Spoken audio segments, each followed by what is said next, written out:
को, अपने पेशेंटों को भी यही बताता हूँ। मैंने सीना ठोक के कहा था, और डॉक्टर तेरी रिसर्च बड़ी लेट आई है। कहने लगा क्यों? मैंने कहा सुन, तेरी रिसर्च अब आई है। अरे मिट्टी के बर्तन में खाना किसी दुनियादार का तरीका नहीं, मुस्तफा का तरीका है। नारे तकबीर, नारे रिसालत, आमदे रसूल कॉन्फ्रेंस, सर जमीने परोही। सुभान अल्लाह, सुभान अल्लाह। नबी का तरीका है, वाह किसी दुनिया वाले का तरीका नहीं है। लो अपनाओ दुनिया वालों के तरीके को। आपको दुनिया अच्छी लग रही है, खुदा की कसम जो दुनिया तरक्की कर गई वो तेरे नबी के तरीके पर आ रही है। जो लाखों रुपए रोज कमा रहे हैं वो तेरे नबी के तरीके को अपना रहे हैं। और एक तू है कि नबी का कलमा पढ़ने वाला देसी घी को छोड़कर डालडा पे भाग रहा। तेरे नबी का तरीका देसी है, देसी घी की तरह, और ये दुनिया का तरीका डालडा है, तबाह कर देगा। मुस्तफा का तरीका लाजवाब है। हद ये है कि अगर पानी भी पीना हो तो ढूंढो मेरे नबी का पीने का तरीका क्या है। अरे पीना तो है ही आपको यार, खड़े होकर नहीं पियोगे, हैं? जैसे चाहोगे पियोगे आप। और अगर सुन्नत के तरीके पे पी लो तो सवाब का सवाब मिलेगा, सुन्नत की सुन्नत अदा होगी और बीमारी की बीमारी दूर होगी। क्या बात है, वाह वाह वाह। भाई होगी कि नहीं होगी? और एक जुमला और सुना दूं, तकदीर आगे बढ़ा दूं। आप जो दुनिया के पीछे भाग रहे हो, पूरी दुनिया एक तरफ हो जाए, पूरी दुनिया को मैं चैलेंज करके कह रहा हूँ, पूरी दुनिया की तरक्कियां एक तरफ हो जाए, पूरी दुनिया का टेक्नोलॉजी सिस्टम एक तरफ हो जाए, मगर पूरी दुनिया मिलकर भी मेरे नबी के थूक के बराबर नहीं हो सकती। बेशक बेशक, बहुत मिलकर मेरे नबी के थूक का मुकाबला नहीं कर सकती। इससे बड़ा मैं कोई जुमला बोल नहीं। अब भागो दुनिया के पीछे तो भाग रहे हो आप। अरे भाई पैंट पहनना, पैंट भी पहन लो, लेकिन सिली भी सही होना चाहिए, जो इस तंजे में और नमाज में तुझे तकलीफ ना दे। खत्म हो गई। शादी करना नाच के ना कर, डांस करके ना कर, भांगड़ा करके ना कर, डीजे बजा के ना कर, सुन्नत तरीके पे कर ले। ये शादी रहमतों के फूल लेके आएगी। बहुत अच्छा। तिजारत करना है, तिजारत करना मेरे नबी की सुन्नत है। झूठ बोल के ना कर, धोखा दे के ना कर, लोगों को जो है धोखे में मुब्तला करके ना कर, बल्कि सच्चाई के साथ कर ले। ये तिजारत तेरे लिए बरकत हो जाएगी। बोलो भाई हो जाएगी कि नहीं हो जाएगी? जलसे में आने वालों, पूरी दुनिया के पीछे भाग जाना, लेकिन फिर आपको मजबूर होकर नबी का तरीका ही के बारे में बताना पड़ेगा कि मेरे नबी का तरीका लाजवाब है। तो जब हमें नबी का तरीके के बारे में पता होगा, अमल तभी तो होगा। अरे भाई जब हमें पता होगा तभी तो अमल होगा, और जब हमें पता ही ना होगा तो अमल कैसे होगा? बोलो बात है कि नहीं है? नबी के तरीके के बारे में पता करो, उस पर अमल करो, जिंदगी इंशाअल्लाह बहुत आसान हो जाएगी। सुभान अल्लाह, सुभान अल्लाह। जलसे में आने वालों, अल्लाह फरमाता जानने वाले ही अल्लाह से डरेंगे और डरते हैं। अगर तुम जानते नहीं कि हराम क्या है, हलाल क्या है, तो आप नहीं डरोगे। पता नहीं कौन सा लुकमा हराम खा जाओ, आपको पता ही नहीं। और अगर आपको पता होगा कि इसका गुनाह क्या है, इसका अजाब क्या है, तो शायद पूरी रात आप फाके से अपने बिस्तर पर रह सकते हो, मगर हराम का लुकमा नहीं खाओगे। अगर पता हो, एक छोटे से बच्चे को ले लो, 2 साल का बच्चा, उससे कोई 11,000 की लाइन जा रही है, इसे छू दे तो बच्चा छू लेगा, पकड़ लेगा, चाहे मर क्यों ना जाए। एक 20 साल के लड़के से कहो 1 लाख रुपया दूंगा, ये लाइट का तार पकड़ ले, नहीं पकड़ सकता, कहेगा पूरी दुनिया भी अगर नाम कराएगा तब भी नहीं पकड़ूंगा। क्यों? ये 2 साल का बच्चा फ्री में पकड़ने तैयार है, ये 20 साल का लड़का पैसे दे के भी पकड़ने तैयार नहीं। तो जवाब मिलेगा मौलाना फर्क जानने और ना जानने का है। ये 2 साल का बच्चा जानता नहीं इसलिए पकड़ लिया, 20 साल का जानता है इसलिए पकड़ने तैयार नहीं। यही बात है कि नहीं? बोलो यही बात है कि नहीं?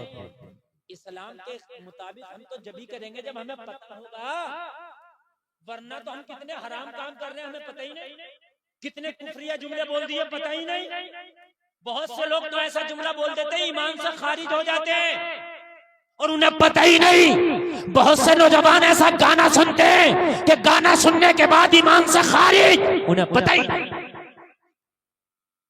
पता करो ना। जैसे एक गाना है, माज़अल्लाह खुदा भी आसमां से जब जमीन पे देखता होगा, मेरे महबूब को किसने बनाया सोचता होगा। कुफ्र है ये, कुफ्र है ये। कितने सुनते हैं? और इस तरह के कम से कम सैकड़ों गाने होंगे।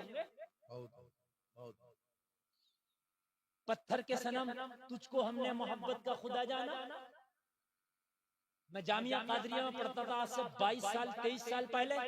उस वक्त एक फतवा निकला था, ये गाने नामजद किए गए थे। उसमें मुझे आज भी याद है कि ये गाने सुनना और गाना कुफ्र। मुझे बताओ, गाड़ियों में कारों में लगा रहे हो, शादियों में डीजों में लगा रहे हो, पता ही नहीं है। और जलसे में आने वालों इतना दीन हासिल करो कि जिससे तुझे मालूमात हो सके, वरना पता नहीं होगा कि कभी ईमान चला गया, और पता नहीं होगा कि तुझे कब तेरे ईमान का जनाजा निकला। मरा है तो काफिर होकर मरा है। बहुत अच्छा पैगाम है। वाह वाह। दुनिया करते फिरते ये तेरा तीजा, दुनिया कर रही है तेरा 40वां, चाहे तीजा 40वां, चाहे रोजाना कर लो, कुछ नहीं होगा अगर काफिर होकर मरे हो तो। कारी इलियास और मौलाना मुश्ताक की दुआ जब कबूल होगी जब ईमान वाले होकर मरे हो। गुनाहगार होना अलग बात है, जब ईमान का ही जनाजा निकल गया तो मुझे बताओ क्या होगा, पता ही नहीं है। और कहते हैं कि इन पढ़े लिखे से हम ही अच्छे हैं। तुम ही तो अच्छे इसलिए हो ना कि शैतान तुम्हारे वो दिल में तुम्हारे गुदगुदारा कहो हम अच्छे हैं, हम अच्छे हैं। खुदा की कसम खा के कहता हूं सुन, अगर ईमान रखते हो तो सुन, ये है जानने वाले और बिना जानने वाले। एक नबी का सहाबी है जिसने नबी का कलमा पढ़ा है, नबी के पीछे नमाज पढ़ता, नमाज पढ़ के घर आता है, लेकिन रोजाना फजर की नमाज पढ़ता। फजर के बाद मैं नबी के पीछे दुआ नहीं करता। नबी यहाँ दुआ कराते हैं, सारे सहाबा आमीन आमीन बोलते, मगर ये बिना दुआ किए रोजाना अपने घर उठ के चला आता है। मेरे नबी ने इसको काउंट कर लिया, मेरे नबी ने अपनी नजरों में रख लिया। मेरे नबी ने एक रोज बुलाया और बुला कर फरमाया, ओ मेरे सहाबी तुम मेरी पीछे नमाज पढ़ते हो लेकिन दुआ में शामिल क्यों नहीं होते? रोने लगा, अर्ज करने लगा, कौन नहीं चाहेगा कि इमामुल अंबिया दुआ करे और उसके पीछे आमीन कहे? कौन नहीं चाहेगा? आका कौन नहीं चाहेगा कि आपकी दुआ में शामिल हो?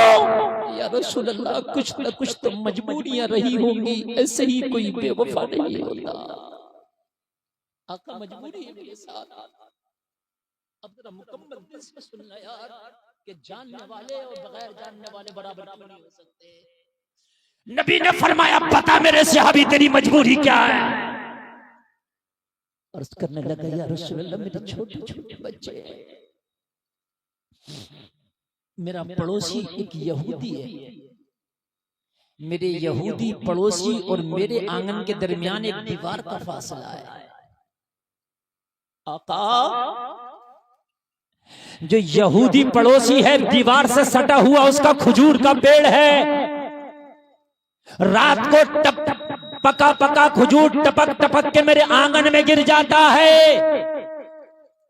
मैं नमाज पढ़ के दुआ इसलिए नहीं करता, जल्दी यूं चला जाता हूं कि मेरे छोटे छोटे बच्चे कहीं उठ ना जाएं और उठ के गिरा हुआ खजूर उठा के ना खा लें। क्या बात है, अल्लाह अकबर, वाह वाह वाह वाह। या रसूल अल्लाह, मैं यहाँ आपके पीछे दुआ करूं और मेरे बच्चे हराम खाएं, क्या दुआ कबूल होगी? हाय हाय, और तू हराम का लुकमा खा के दुआ काबे में जाके कर लिए, कबूल नहीं होगी। पड़ोसी का हक मारे पड़ा, हज पे हज कर रहा है, पड़ोसी की जमीन दबाए पड़ा, उम्रे पे उम्रा कर रहा है। और कान खोल के सुन ले, अगर किसी का हक मार के हज करता है, किसी का हक मार के उम्रा करता है, तो वो उम्रा और हज दुनिया के लिए है, आखिरत में काम नहीं आएगा। बेशक, बहुत अच्छा। या रसूल अल्लाह, अब बताएं मैं दुआ किया करूं या बच्चों को अपने हराम से बचाया करूं? अगर मैं किसी दिन दुआ करता रह गया, मेरा छोटा बच्चा उठ गया, तो उसे क्या पता खजूर किसका है? अरे बच्चा तो बच्चा है, खाएगा खाएगा। फिर मेरे नबी ने फरमाया, तू क्या करता है? अर्ज किया, आका मैं जल्दी से जाता हूँ और सारे पके पके टपके टपके खजूर उठा के अपने दामन में ले लेता हूँ। और या रसूलुल्लाह दामन में इकट्ठा करके अपने यहूदी पड़ोसी का दरवाजा खटखटाता हूँ और उससे कहता हूँ ये तेरी अमानत है जो रात भर मेरे आंगन में गिर गई थी। क्या बात है, वाह वाह वाह वाह। मेरे नबी ने गले से लगाया, गले से लगाया। हाय हाय तूने अपने बच्चों को हराम के लुक़मे से बचाया, ये सबसे बड़ी इबादत है। हराम के लुक़मे से अपने बच्चों को बचाना बहुत बड़ी इबादत है। इसलिए कि अगर हराम के लुक़मे खा के इबादत काबे में भी करेगा तो अल्लाह कबूल नहीं करेगा। जो है कि नहीं है बोलिए, नींद तो नहीं आ रही ना? अल्लाह अल्लाह।